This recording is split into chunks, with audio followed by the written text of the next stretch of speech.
Hi guys, welcome back to my channel. How's everyone doing? I hope you're all doing well and having a great day. So today I wanted to share with you my birth stories. So you know that I have two kids. I have a 3-year-old girl and I have a 5-month-old boy.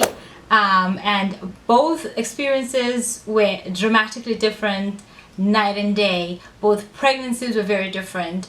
And yeah, so I just want to share the two experiences that I had with you. So here we go. So my daughter, I had her 3 years ago, and I was so nervous. I think a lot of that experience was influenced by fear of the unknown, and also fear that the hospital staff and had put into me. My husband and I took a birthing class, and we just felt like the whole time they were just trying to make us really scared.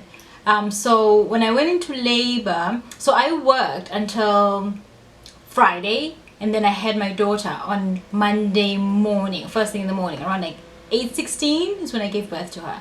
But so I worked until Friday. I had the weekend off. I exercised throughout the pregnancy and I ate really well. I was really sick in the beginning, but once I started feeling better, like in the 4th month or something, I started exercising. And when I say exercising, I meant I just walked. With the first pregnancy, I just walked most of the time. Oh, and I swam as well. But it was very uncomfortable. I was very scared the whole time. So when I went into labor with her, it was Sunday night around 12:30.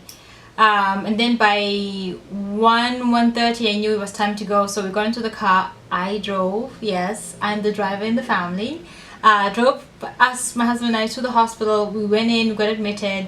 Around 3:30, I got the epidural. Oh, relief. My gosh, if somebody could just package the epidural and you could just, like, in the middle of the day when you're having a rough day, it would be amazing. Because it took all my pain away. But again, a lot of my pain was influenced by fear, because I didn't even wait to experience the pain. I was just like, contractions. So then I went to sleep around 3:30, 4. They woke me up at 8 and they said it's time to push. She was out by 8:16.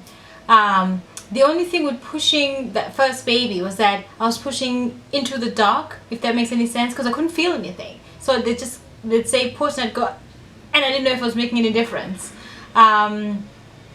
The thing I didn't like about that experience was that there was too much intervention. So many people came into the room to check me. I had strangers came in. I was like, who are you and why are you checking me? I'm sure there's a rotation, there's people that are working that shift, but I don't know that. A stranger walks into the room with a glove, like, let's check here. It was horrible. I really didn't like that part of it. So when I got pregnant with my son, I knew that I did not want to have that much intervention. I decided that in my mind, and I just said, I made a game plan for myself in my mind. So again, I worked all the way till the end, and with my son I exercised rigorously. I posted pictures on Instagram of all the routines that I did. So I ran, I lifted weights, I swam, I worked out at the beach, I worked out at the park. I mean, if the doctor said yes, I did it, because I just wanted to be in tip-top shape and I wanted to bounce back really quickly, and I had no desire to just be like a lazy bum, And my doctor was very supportive, because I was having a really hard time there, and she just said, listen, just do what you need to do to feel better.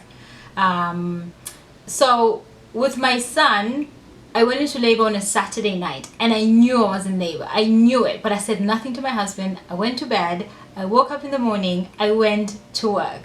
Yes, I went to work. And when I walked into my job, people looked at me like, what's going on? Why are you here? People could tell. They could see the pain in my face. And I just said, I'm fine. I kept doing what I needed to do. And at around noon, I was feeling it. Around noon, and they were coming and they were strong, and I was like, I'm in labor. So I packed my stuff, and the people, they offered me rides to the hospital, and I said, fine, I'm going to go home first and get my bag and all that jazz. And I just stayed really calm, because I knew that the baby was coming. I came home, and then a friend of ours drove me to the hospital. My husband stayed with our daughter, and then he came back, and then he came and joined me in the hospital. So I got admitted around 12:30, maybe 1. My son was born at 2:02.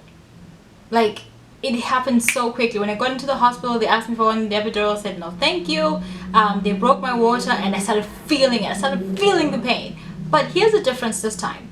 I could actually feel when the contraction was coming. I could feel when the baby was pushing. I actually could feel my bones, like, oh, the pressure. That's what it was. It wasn't pain, it was pressure. And then it would let go. And then I'd be fine. And I'd sit and talk to my friend. My friend from work was there in the room, and my husband, and I'd talk to them, and then I could feel it coming on, and I'd go hold my hand, and then I'd let it go. And it was fine. And then the doctors came in and said, okay, it's time to push, let's go. I pushed probably 3 big pushes, 5 minutes tops, and boom, he was up, you know. Now the nice thing that I liked about this also is that A, there was minimal intervention. B, I could feel when I was pushing, I could feel him thrusting down. And then also I was able to communicate with the doctor, because the first time around when they mended me, because I think they had to cut, they didn't do a good job. So every time I sneezed or laughed, I'd pee a little. Ugh, that I did not like. Every time I jumped rope, it was horrible. And then I didn't want to have to wear a panty liner for the rest of my life, or poise. Sorry, poise. I just don't think that that's very feminine. So anyway, I was able to communicate to the doctor and say, hey, look, doc, this is the issue I'm having. Can you go in and just redo whatever was done down there and just make sure that I don't have this issue? And guess what? I no longer have the issue. Yay! Yeah, I don't pee in my pants now when I laugh, when I jump rope. You know, and I'm very, very thankful to that doctor for listening to me and for going in and repairing that issue. So for you new moms, tell the doctor. I'm not sure what you're going to tell them, but just make sure that like they do it properly when they mend you up. You know, if you get the episiotomy, which is like the snip. Oh, women are so amazing. Anyway, so the recovery was really speedy. That's the other thing also. I actually walked around the ward that same evening, because I had him at 2 in the afternoon. Then a couple of hours later, they moved us over to our own room. I took a walk around that afternoon, you know. 2 days later, they discharged us. We came home. I want to say that I took a walk by myself, like in the neighborhood for, you know, just to get some exercise. Friday. I couldn't do that with my other baby. I couldn't do that with Zoe, you know. And so I really had a good experience this time around, and I'm very thankful to the people at local hospital, the Holy Cross Hospital. The only thing was that they didn't want to tie my tubes because they're a Catholic hospital, and I wanted to get my tubes tied, but that's fine. I have a plan B for that.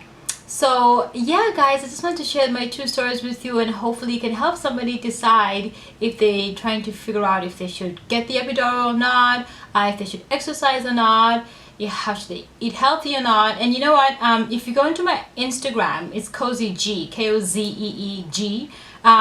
I documented all the meals that I had and all the exercise routines that I had, so you can just scroll through and see what it is that I did and went through. So anyway, I hope you guys enjoyed this video. Please thumbs up and comment in the description bar below, and I will talk to you soon. Bye!